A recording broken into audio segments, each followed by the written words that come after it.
Director, the Justice and Digital Rights Series in 2023, and we have held 6 sessions that have continued to build the knowledge base of members of our community on the critical work that proximate organizations are leading at the intersection of gender justice and digital rights in Africa. Beyond this, the sessions have provided insights and guidance on how more African philanthropists and funders can be more supportive of local organizations in this space to increase their impact. And the beauty of all of this is that the sessions have been so impactful that we're writing a white paper on the series, and we'll be sharing more about that in the coming months. Today, we are looking at how we can harness philanthropy and digital technology for economic empowerment. And we have with us expert speakers who will bring their wealth of experiences and expertise to the conversation. And to lead us in today's conversation, I would like to warmly welcome our moderator, Dr. Vongai Nyahunsvi. She's the founder and CEO of Alliance for Women and Girls, AFWAG, an NGO that operates internationally in over 15 African countries. Before founding AFWAG, she held the positions of Chief Network Officer and Head of the Africa region at a global organization which is active in more than 60 countries. She's a serial entrepreneur and has set up many businesses, which includes an executive leadership consulting firm. Her bio is longer and more impressive, and I'm sure we'll put that in the chat for you all to see, and the bios of other speakers. But at this point, it's my honor and pleasure to welcome a dear friend of APF who has also become my personal friend, Dr. Vongai. Over to you. No, thank you so much, Mosun, for such a warm welcome. And welcome to everyone who's on this call. So I think I've already been introduced, so I will not introduce my name. So I think I feel privileged and honored to be moderating today's panel, which will focus on harnessing philanthropy and digital technology for economic empowerment. So before we hear from our panel, when I thought about this topic, I thought, you know, in this interconnected world, the convergence of philanthropy and technology, I think offers us so many opportunities to address some of the most alleviating pressing challenges across the world. So with its transformative power to mobilize resources and collaborations, philanthropy has always played a pivotal role in societal advancement. However, when combined with digital technology, the impact of philanthropic efforts can be magnified exponentially. So I think I'm excited that as we delve today with this amazing panel to think about what are some of the innovative solutions, I'm excited about what will come. So today, as you listen, I encourage you all to engage by noting down any questions, comments in the thoughts. We want this to be so interactive. So we'll have a time for FAQs, but I would love to encourage you from the get-go to place any questions that you might have in the chat, and we'll try to pick as many as possible. And I also encourage you to hashtag APF in this topic so that we can just continue to just celebrate this amazing topic. So once again, thank you so much, Mosun. So on this note, I'm excited to introduce 2 panelists. So if I go through their bios, most likely I will not do it justice.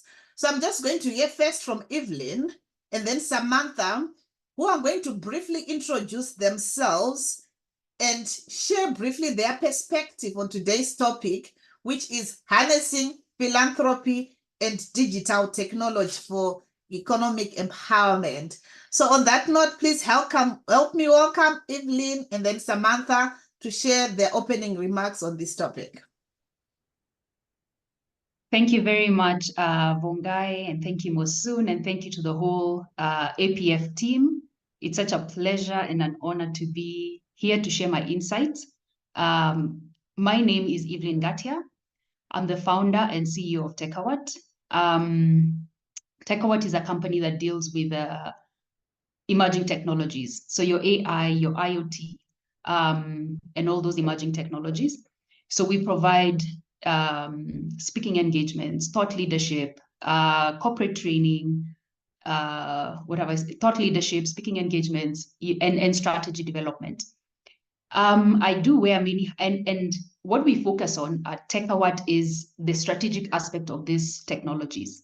So we say, not everyone wants to be a techie, but how do we look at the big picture of these technologies? So I wear many hats. I'm not only the founder of TechAward, but I also chair the Women in Tech Alliance at the European Technology Chamber, which is, a chamber that is co-funded by the European Union, based out of Germany. So I have the pleasure of sitting there. And I also serve as the president of the Rotary Club of Ngong Road. So not really new to the philanthropic community. So as a woman in tech, which is mainly where I sit, it sits very well at the intersection of gender justice and digital technology, which is, I think your focus as what Mosun has shared. When I think about the topic for today, I think about me personally as a woman in tech, sitting at that intersection of gender justice and digital technology. I think about the opportunities for the philanthropic community, opportunities to make a difference in the technology space. So we are all, what's the word?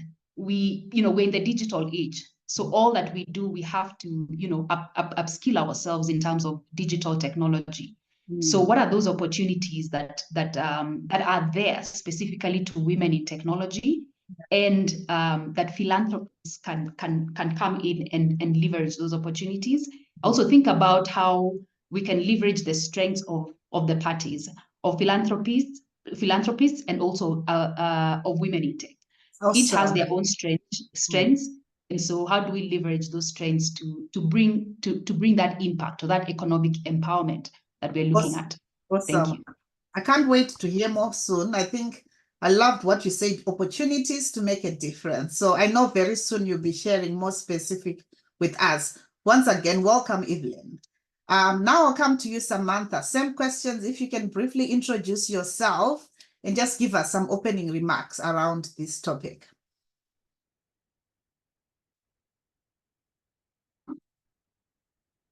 You're on mute, Samantha. We just want to hear your lovely voice. Apologies.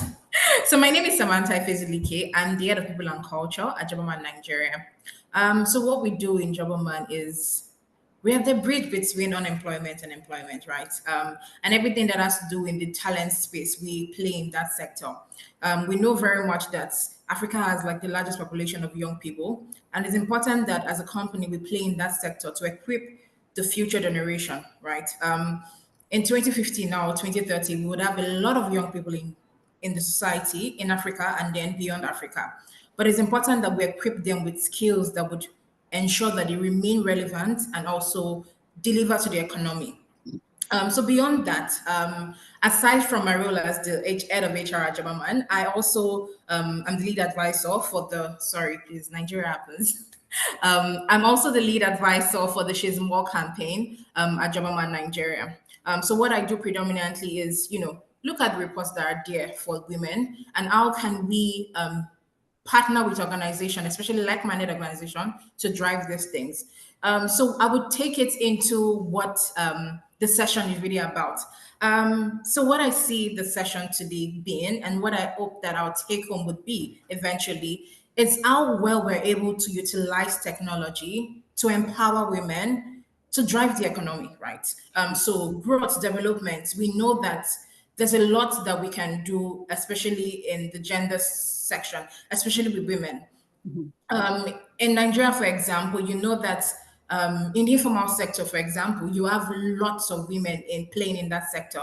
So as a company, as Jobaman, we are looking, or rather we work with partners that are looking at making people's lives better.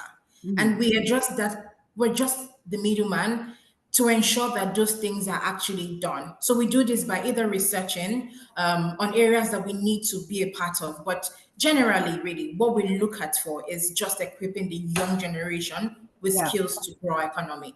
Awesome, awesome. I can't wait to hear more. Thank you so much, Samantha. I love the way you described how this topic sparks reflections on the opportunities that can be leveraged to advance issues relating to women. So I'm now I've got a series of questions I'm going to ask the panelists. And again, I want to encourage the audience to really make this as interactive as possible. So I'm going to come back to you now, Evelyn. I know you shared a lot about, I think your tagline was around how you have opportunities to make a difference. So I think following on from that, when you reflect on the progress made in advancing gender justice in digital technology, what are some of the 2 or so significant achievements that your organization has made in the quest for progress at these intersections? And I want to hear not just your organization, I want to hear also the sector. What are some of the 2 significant achievements that you have witnessed over the last couple of years? I think maybe before I talk about the achievements is the progress, but also, the status of where we are. Yeah. Where I sit as women in tech, I think about the figures are very low in terms of the women who are taking or participating in tech roles. Globally, I think that number is like 26 or 27% women in tech roles.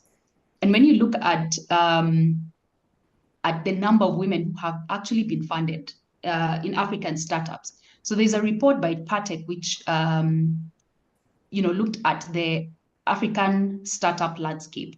And out of all the funding that went into African tech startups, only 17% went to female-founded businesses. So it's still so low. We still have such a long way to go in terms of getting to parity. So yes, there's been some progress. The previous year was at 13%. So it's increased to 17, 4 percentage points. That's pretty, not very encouraging. But I must say there has definitely been progress in terms of the conversations. And even this conversation that we're having right now is a conversation in the right direction, because it gives the opportunity for, philanthropic community to look at the opportunities that are there for women in tech. So in terms of where I sit as Tech Award, one of the things we have looked at is, I think I mentioned this a little bit earlier, where we focus on the strategic aspect of technologies.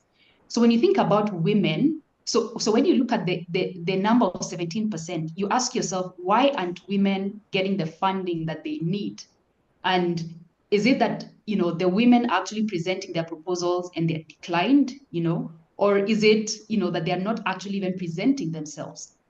So I think about the scenario where they're actually not even presenting themselves, where probably they don't see themselves as, worthy or deserving of getting the funding that they require. And so that's where we come in as Tech Award, because one of the things I'm focused on is transforming the mindset of women in technology. So a lot of women have limiting beliefs around technology, and not just generally women, but even men. So you think about a woman, why wouldn't they want to go into tech, or or at least get the technical skill, the tech skills that they need? You'll hear stuff like tech is a man's world. You'll hear stuff like I'm too old, it's too demanding, all these scenarios, or it's too technical, And so where we come in is to demystify that tech and say, you can be in the tech space, but you can be in the tech space, but not necessarily a techie. And that is from my own perspective, because I consider myself not a techie, because I look at the strategic aspect of technology. So think about a CEO somewhere who does not want to understand or go into the nitty-gritties of tech, but they need to understand how tech is evolving across the sectors. Whether it's in manufacturing, whether it is in, financial services, insurance, every industry is being disrupted. So how can that CEO, how can that board leader, whoever it is, that leader in the corporate space, or that woman who is looking to start up a business, how can they get the strategic skills of tech without necessarily going into the in-depth? Well, if they want to go into the in-depth nitty-gritties of the tech, that's fine. but they also need the strategic big picture view. So that's where I come in to demystify these limiting beliefs around technology and to coach women, to mentor women, to teach, to train as to how they can program their minds to know that they're actually deserving of the opportunities, and that their opportunities and their businesses are valid. The other hat that I wear is at the European Technology Chamber, with regards to women in tech, the Women in Tech Alliance. So we did recently publish a position paper around women in tech. So we looked at different things, a position paper to basically government, which was presented to the European Union. And it looked at just three major things: enhancing digital safety for women, expanded economic opportunities for women, and transformational change for inclusion and equality. And I think I'll stop there for now. Yeah. But yeah. I think that's very helpful to just hear some of the last 3 points you have mentioned. So I want to come back to you, Evelyn. You mentioned that, so there are issues, your main focus is around transforming the mindsets and dealing with issues around biases or self-limiting beliefs that women have. I was talking to someone before this call who, from their perspective, they are not issues around bias, but what they are saying is, as a woman, sometimes I don't have access to those networks where I could get funding, or sometimes there are social norms, etc. So from your perspective, are you saying one of the major holdups is around harnessing kind of the digital technology for empowerment is around mindset, or are there any other issues that you feel they've come in the way? And in addition to that, what are some of the solutions in addition to mindset shifts, especially around philanthropy, that you have seen really work when it comes to kind of the topic at hand? Yeah, so I mean, one of the areas is mindset, but obviously there are other sort of external issues that prevent women from leveraging these opportunities. So besides that, when a woman comes into the environment, whether the corporate space or into business, they face their unconscious biases. Let's take an example: presenting a business case or a pitch to philanthropists, to investors in general. And, there's the mindset of the woman herself. She could come with all manner of mindsets from her childhood or from wherever. But the other thing is the external, so those are internal to the woman. The other factors which are external to the woman, and I think about, the environment. Is the environment conducive? So if a woman is going to, pitch, for example, how are the investors? Do they have any kind of biases against? And you experience this. I think I've experienced it as well. So imagine a case where a woman and a man, everything is similar in terms of the business case and whatever. But you find that a lot of times, because the men appear to be more confident, and in terms of are also able to take more risk, then you find that there's that bias towards or bias against the woman, and so those are some of the things. So that's external to the woman.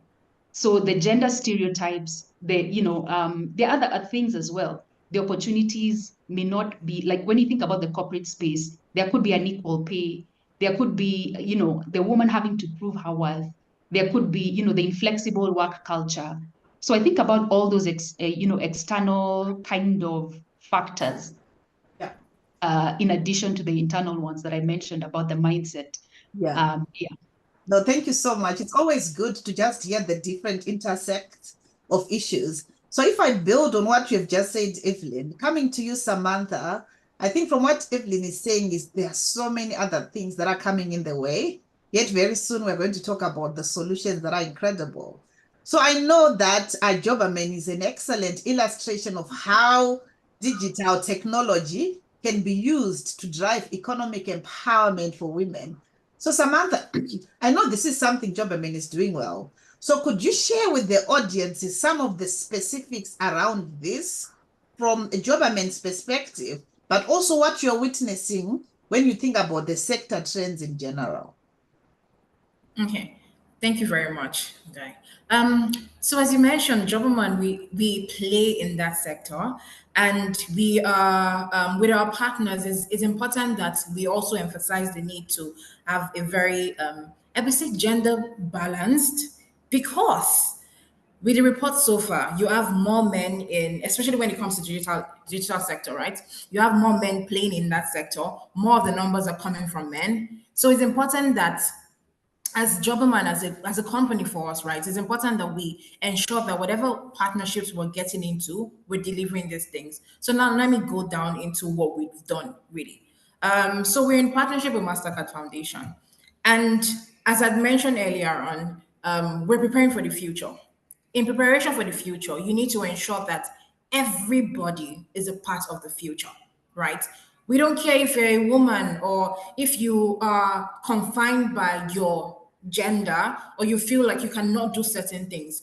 It's not the norm. The norm is that we get things out there and include everybody. So let me take, for instance, our soft skill training. The mandate was that when we're doing our soft skill training, about 70 to 80% needs to be female, right? And in doing this soft skill training, what we do as a company is that we get to the grassroots. So we even go as far as having virtual and physical sessions up in the north. So we go from the north to the south to the east. We go granular. But I can tell you for a fact that since we started our partnership with Mastercard in 2020, we've trained over 1.5 million people. And 70% of those people trained are women, right? So it's that intentionality in upskilling women. However, it's also important to note that I feel like, I'm saying I feel like because I don't want to create women are the custodian of the environment and then the society in general. If you fail to upskill women, we are going to have a very dysfunctional society, right? Gone are the days whereby we still had some cases, oh, women cannot do this, oh, they cannot do that. And we still have those cases, even in the not till dates. But it's important that as a company, we focused on training. And then also we do reports that would tell us where are the gaps in this particular area. And then we released a report 2 years ago on gender barriers. And then we also saw that women were marginalized. It's not like they didn't want to do it, but how could we pull them out there and tell them this is how it's important to you? How do we provide them with facilities to ensure that they participate in those training? So we have virtual training from Zoom classes to WhatsApp classes and more of that. And you go to some parts in the north and they don't even have phones to do these things, or they don't even have the data to do these things. What we do is partner with certain people. For example, like MTN. MTN has been able to give us like a very subsidized data that people are able to do their self-paced learning. So you don't need to be confined to have a very high broadband to do a training. It's there. Just plug in and then we will give you what you desire. But it's important that we just have those things in place and then also taking it into financial sector also. The financial sector in Nigeria is also plugged into what we're doing. You have companies, banks like Union Bank and FCMB plugging into the training that we're doing and also supporting people beyond the training. Now we've trained you, what happens next? You might want to go into an entrepreneurship, right? Do you have the funding for that? Are we able to provide that funding for you? So with Union Bank and FCMB, we've been able to get them subsidized loan. So loans that are not even up to two digits, just a 1 digit loan so that they can be able to repay back what they've gotten. And we released the report this year and it was on the informal sector. And we realized that in the informal sector in Nigeria, about over 70% are women. So what that means is that in that informal sector, there's something to tap into that. So are we upskilling them by giving them vocational training? Or are we saying that you've gotten the vocational training? What happens next? So are the banks coming in? Are partners like MasterCard saying, okay, we can give them funding? And as Evelyn already said, like seed funding needs to be, we need to give women more of that, right? Because they know what they want to use the money for. We've trained you already. What can you take out of this? Yeah. And it goes into the informal sector. We saw a lot of people having their businesses online from Instagram to Facebook. This is digital, right? That's how they're selling. They might not have physical stores, but that is how they're selling, especially with the young generation. Somebody is probably employing like 5 people through their Instagram business. right? Yeah. So it's important that as players in that space of upskilling, we give them the right tools to be able to provide more things for themselves. So that's like a nutshell of how we do. So we do upskilling, like we train people, but beyond training, we match you to either jobs or we find you an empowerment to just guide you in the path of that. But our focus is women, women, women, women, women, women. That's basically what we do. No, thanks, Samantha. I just love the passion that you're both bringing to this conversation. And I think some of my key takeaways from what you're talking about is how this whole issue around digital technologies, how you have to carry everybody with you. But I loved in particular your emphasis on access, how you're ensuring there's access for everybody, but how you're also educating to make sure people have got the right education. And 3, how you're also ensuring that you're going into the right partnerships with whether it's banks or it's organizations like MasterCard, etc. I've got a follow-up question I've got for you. I think you shared with us some pretty impressive numbers, over 1.5 million and 70% being women. Yeah. So how are you measuring the impact of that? Because it's one thing saying we're having these numbers, but how do you know that whatever you're doing works and is having the intended impact you hope? Yeah. So I did also not drop a number, right? So we are very, very serious and sincere about our data points. So we've trained these people. The next point would be how many of those people have been able to either get a job, right? Start up a business or use the skills we've given to them to either promote themselves on the job. But I will tell you for a fact, as it sits right now, we've placed about over 210 young women. So I'm going to emphasize on women. We've placed over 210 women in dignified jobs from this training they've gotten. So, and beyond that, we also do like routine checks with them to ensure that, okay, is this working for you? How best do we tweak our training programs to tailor what is required? And beyond also placing them, I, for a fact, also hire some of them. So I hire them, and I can also tell for a fact that this is actually working. So we have a partnership with MasterCard, and it's on placement, right? And it's beyond Nigeria. It's also in Nigeria and Ghana. And some of the candidates also came into different organizations, including my own organization. And in my conversation with those particular people, I could see that they knew what they wanted and they're taking a step to actually be intentional about what you're learning. So we're teaching people about personal effectiveness because I don't believe, as a recruiter and as an HR person, I don't believe in just getting the job right. How do you now maintain and grow in your career, right? So how do you know that I'm doing what I ought to do? How do I know what kind of communication I'm supposed to, deliver? How do I plan or prioritize myself? So for every organization that we eventually place people in, we also monitor and measure this outcome. So again, our platforms, our placements, our outcome, our impacts are recorded in our research that we also deliver, and they're also on our websites too. All right, thank you so much, Samantha. Again, we continue to feel your passion. So can I come back to you, Evelyn? I think I loved some of the elements that you had mentioned around your whole way of creating opportunities. And I also am very impressed with your profile, being a woman of African heritage who has done incredibly well in the tech space. So one of the things that I've heard you say is that, you've been able to help many women set up their business and careers in technology. I think when I heard you initially, you talked about how you work with mindset, etc. But a specific question I have for you is around the investment point of view. So from your vantage point, what are some of the primary determinants that makes that investment viable, right? Now we're not talking about the challenges and the issues, I think, which you have rightly shared with us around limitations. What kind of investment or support has your organization or those like yours gotten from those in the philanthropic communities that have played a crucial role for organization like yours? Yeah, so in terms of support and in terms of investment, my organization hasn't received. So I'll talk about maybe organizations that have received, which are similar to mine.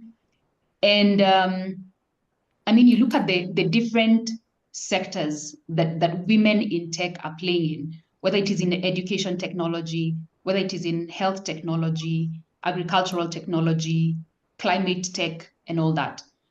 From this community, you know, the support has been there in terms of grants. The support has been there, especially in the transition, you know, from idea generation to development of the idea. So I'm thinking about a startup, and you know, how you move from the idea to you know, proving the concept, you know, to scaling and all that.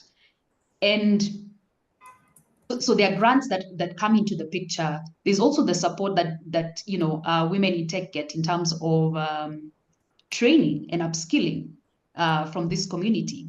So upskilling in terms of, you know, digital skills, digital literacy, but also you think about accelerators and incubators, hubs, innovation hubs and stuff like that, which provide sort of the, you know, a way to accelerate your business, or a way to, you know, move it to the next level.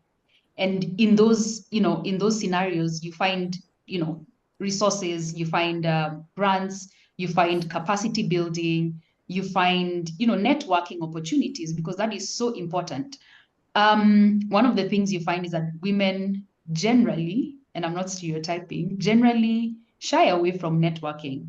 And so when you find this kind of platforms, and this is where, you know, the philanthropic community would use technology to bring together. So creating the platform, because we're a global platform. So creating a digital platform where the different players in this sector can come together on one platform, networking either physically or virtually, you know, and that's what, you know, this community provides, the philanthropic community, is the networks, the ability to, even if, you know, and I'm thinking about even more collaboration between, you know, philanthropists, venture capitalists, and other people who provide funds, or networking opportunities, or mentorship opportunities, or coaching opportunities.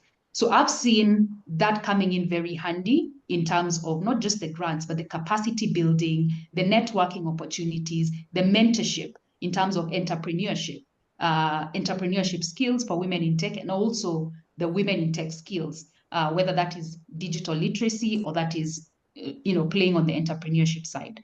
So that's the kind of support I think I have seen in the industry. And yeah, yes. Okay, I think you talked about the support like mentorship, grants, etc. So I can see there's a couple of philanthropists on this call, and one of them might ask, yes, but I'm new in this space. Either I'm feeling overwhelmed because I don't know where to start, right? What sort of, from your experience, having seen some organizations that have received grants, what are one or two entry points that you could say, you know, of course, in addition to mentoring and support, where could they start when they want to support, you know, organizations in this space? So I would think about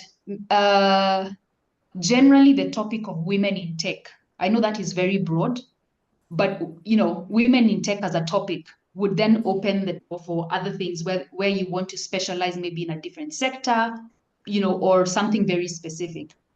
I know women in tech is broad, but think about now the impact that you want to have in that sense. What are the, you know, I would say, where are the areas? So say, for example, access to the internet, access to digital infrastructure is something, is a place where there's a gap, and is where, you know, a lot of the marginalized communities may be struggling in.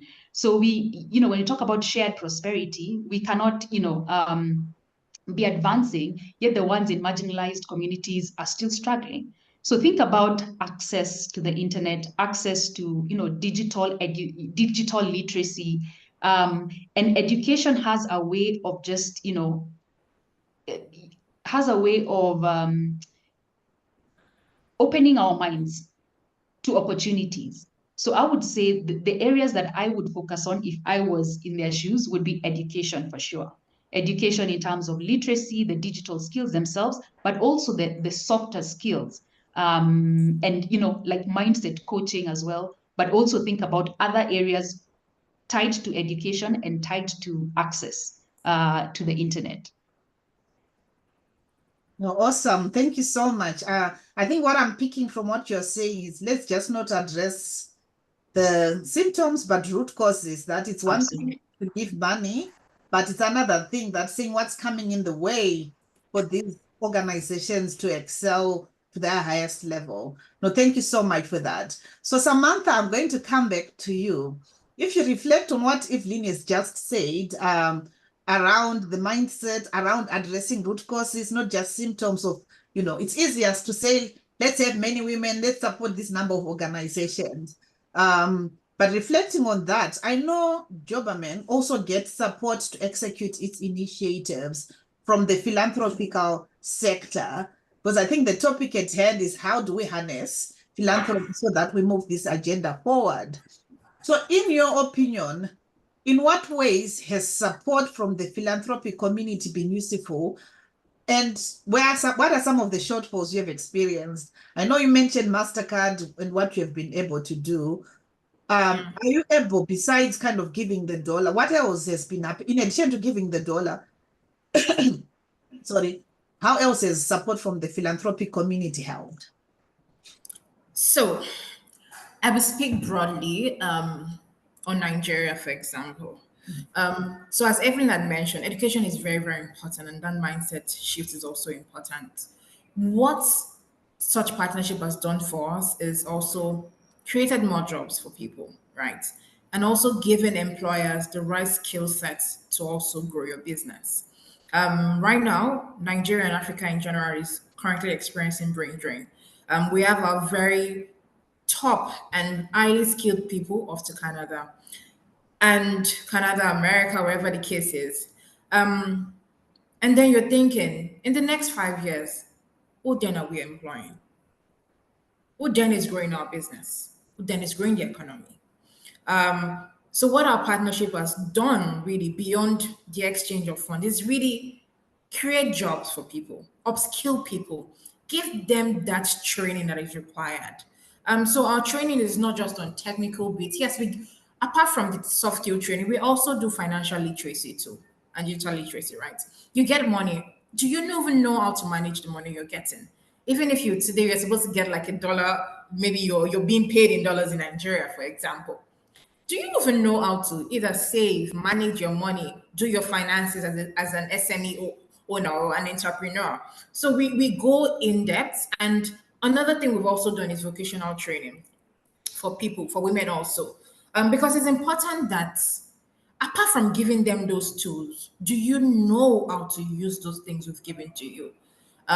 It's beyond education. As Evelyn said, it's a mindset shift.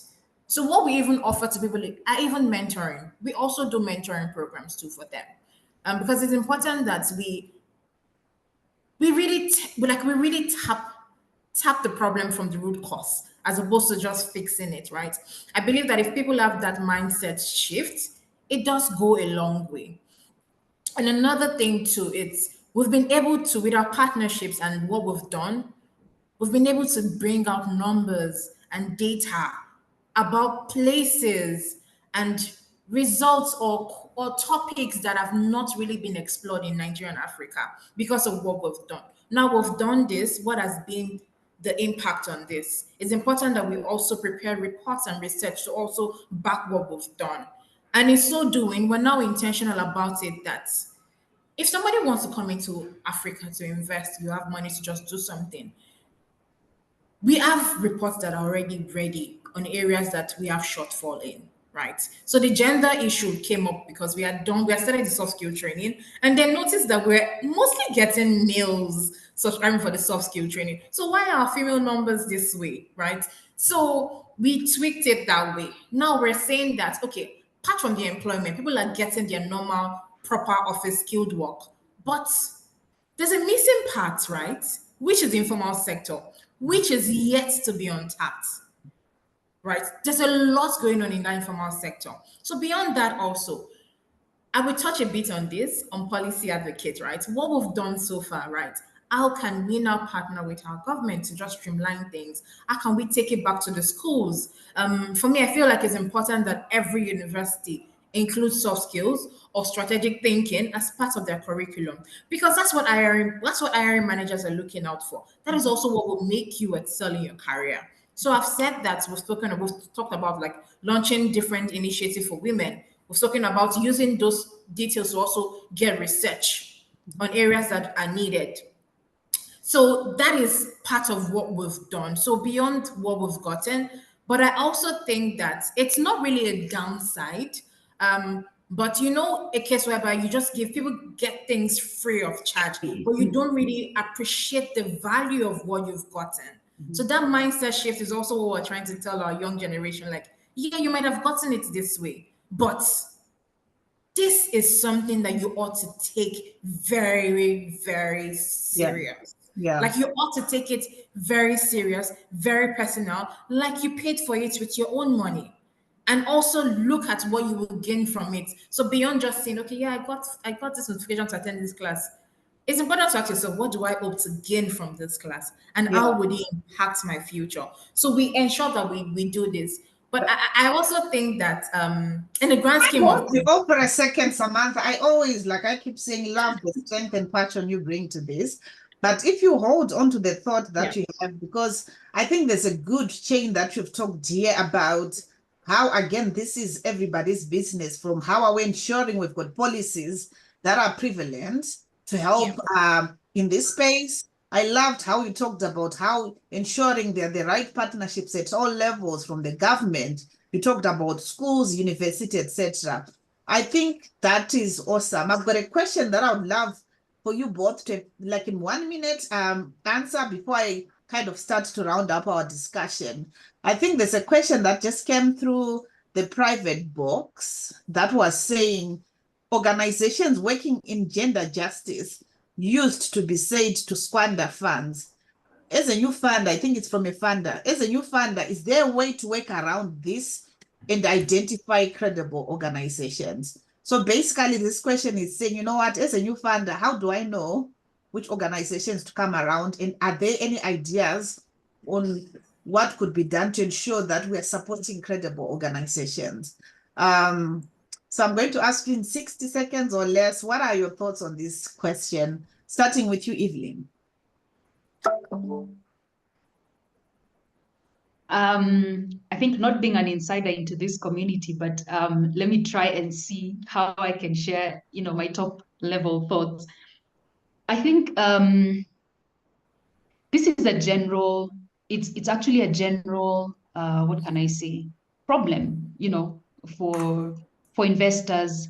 And I think about even the organization that I represent as Rotary, part of the philanthropic community, is exactly that. How sure are you that the projects that are being funded are actually, the funds actually going to the right cause?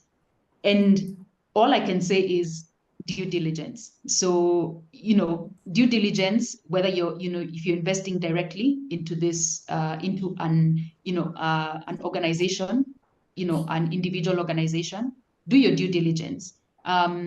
Search about, what are the things that the funders look for when they're looking at an organization, for example. Then also there's the pooling, there's the different organizations that put together the funders and are able to bring that on a shared basis in terms of whether you're a member of this community and they're able to vet this kind of opportunities and have a different a bigger size in terms of a pipeline of opportunities that they vet. And so that becomes safer for the individual funder who wants to come into a pool of funders, if you look at it that way. But if it is, and this pool will do their own due diligence. So I think, we probably can't escape from the due diligence that we need to do for the organizations that we want to invest in. I think that's what I would say about that. All right, thank you, Evelyn. Samantha, briefly, what's your response to that? So to be honest with you, I'll bank on what Evelyn said. Before you put some money somewhere, you also need to be sure that you've done your proper due diligence.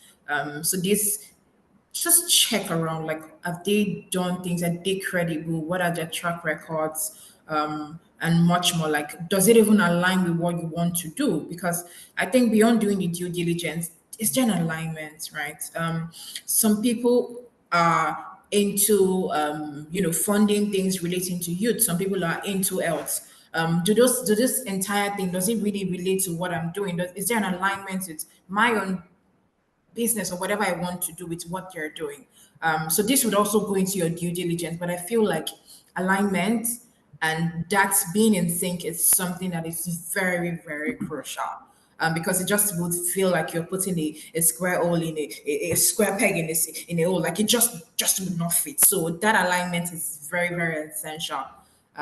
So yeah, because as Vonga said, passion is really what gets it. So you need to ensure that we are all on the same page to move it forward. So that's what I would say. No, thank you so much. I think at this point, I'm going to be a contributory moderator, because I think sometimes when you hear the question and look at it in the surface level, an easy way is to think about, oh, let's put systems in place, let's fund people who are credible. But when we think about the history of the continent, it's about how do we balance either perpetuating some of the colonial mindset and restrictions and societal norms that has gotten us here. So sometimes of course, I've been in spaces where you think money has been squandered here, but I've also been in spaces where you think, gosh, let's look behind the surface and think about what are some of the issues that are at play. So if there's a new player who's here and thinking about where do I start, I would say sometimes talk to people. Like, I think I always say, how are you? Some people say, let's create seats at the table and have more women doing that. For me, it's not just about that, but how are you giving microphones and hearing from people around what are some of the circumstances that are making people think money is being eaten or not. And then, of course, too, there could be issues around some people don't know what systems they need to have in place, because, in our work, like as the Alliance, we're so big on how do we ensure that the organizations are supported in the way they need to organize. So sometimes I would think as philanthropists, rather than giving money and specifying around, we want this outcome around technology, how are you ensuring that funding is also set aside to build the capacity of those organizations? When I say capacities, how do we support them to make sure they've got the governance systems in place, etc., etc.? I think one of the kind of last things that I would say here, it's about also as philanthropists, people always say on our continent, money talks. And sometimes we've perpetuated that narrative for a while. And it's true, for sure. Sometimes money talks. But I think sometimes as Africans, if we go back to our roots around Ubuntu, I am because we are, I feel like in some instances, the way we start supporting each other, whether it's women, whether it's in the gender space, we start asking some questions rather than just go with the flow and say money is eaten. So I will probably pause there, because I could talk about this topic forever, especially around how we are not addressing symptoms, but addressing the root causes of the injustices that are widening the technological gap. I can see we've got 10 minutes left, and there are so many other questions, I think, that have been brought here. So one other thing that I think in terms of philanthropy, like last 3 weeks ago, I was talking to a couple of philanthropists, and they were saying, how best can we support? How can we support people that are coming, in this space? So one, I would say, take time to talk to people, especially local organizations. There are so many local organizations who might not be the obvious ones, but when you go in and talk, like I think Samantha or Evelyn, one of them talked about people in the third sector. I think I was in Nigeria beginning of the year, and I went to Makoko, like one of the communities, and I started chatting, with these kind of young girls, and the amount of knowledge they have around technology. And I was thinking, boy, if I had money, I would fund them. So sometimes as a new person coming in, think about what are some of the not so obvious spaces that we might kind of want to go in. And then two, there are so many networks like the one Evelyn is working on, just talking to those networks and say, hey, who can we support? Who can we help in the different spaces? I've actually seen as something that almost helps if you're a philanthropist on this call and you're thinking about how do I move things forward?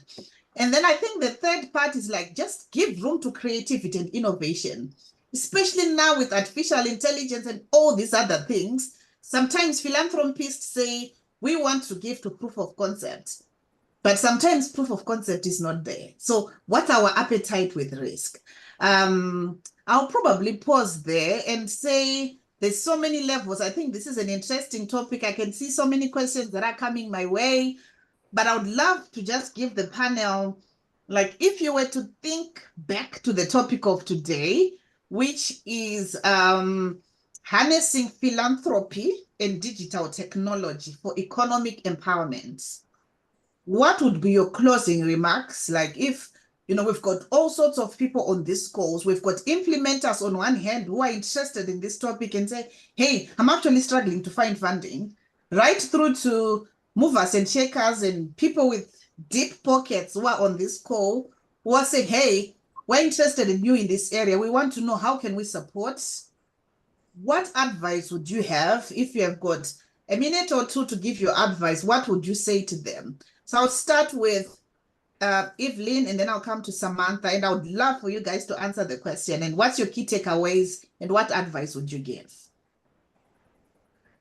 I think my advice would be summed up into one word: purpose. So what is your purpose? What is your, as an organization, as an individual, where do you want to have the most impact? And then align that. And I think Samantha shared something about, the values. What are the values? Ensuring that they are in alignment to where you're investing. And if you are in the tech space, then think about also where you're investing. Is it, because everybody has a purpose. God created everyone for a purpose. There's no one who was not created for a purpose. So it's your it's up to you to find out what that purpose is. So the same applies to organizations. There's a reason why you are set up. So pursue that purpose. In this tech space, there's so many opportunities. You could get lost trying to follow opportunities here and there. Be grounded and be anchored in that purpose for which you are set up, for which you want to have the maximum impact. That will give you meaning, that will give you impact. So focus on the purpose. That's the one word that, I would say, or my advice to them would be focus on the purpose. Thanks, I don't know if have I answered? Focus on purpose. Thank you so much. Samantha? So I would take off Evelyn's last sentence. She said focus on purpose and then also the impact, but mine will come from the reach. What would be your target audience, right? Now we know what our purpose would be. Really, what would be your impact reach? What would be the reach of your impact? Are you looking at doing just rural, maybe Lagos, Nigeria, maybe somewhere in Kenya, Nairobi, or do you want to go granular? What is your reach, right? And then this would obviously take the shape. So you know your purpose already, but you've gotten the purpose now. To what extent do I want to make sure that my purpose and my goal gets to? How big do I want the project to be and how small do I want to start? So if you're able to know where you intend getting to, maybe in the next 5 years, then you can start small and say, okay, yeah, I'll probably start off with this first phase. And then it now gets to a process whereby that thing becomes I would not say duplicated, but more like it can be replicated wherever you go to. So what is your purpose? What is your potential reach? And then you just know what your target. Normally we say in business target audience, right? So, but in this case, what is my impact reach going to be about? And those things can really, really guide you. Like it can guide the entire shape of what you intend to either get, contribute, or be a part of. Awesome. No, thank you so much. This has been an incredibly inspiring conversation on which I know has ignited or reaffirmed some ideas, hopefully in every one of us. I think there are several points which has been shared by our panelists today, but one thing that stands out for me is the mindset shifts which we need to have to be able to harness philanthropy and digital technology for economic empowerment. I think as someone who has been an advocate for mindset shifts in different spaces, it is something that I hold so dearly. And I also love the point that was raised around opportunities which exist for philanthropists to leverage on, and especially around coming together with support to address the root causes and not symptoms that are widening the gender gap in technology. So for youth philanthropists, you are here. Sometimes there's no need to reinvent the wheel. It's about how can we come behind what's working, but also how can we also have trust, to those initiatives that might not have proof of concept.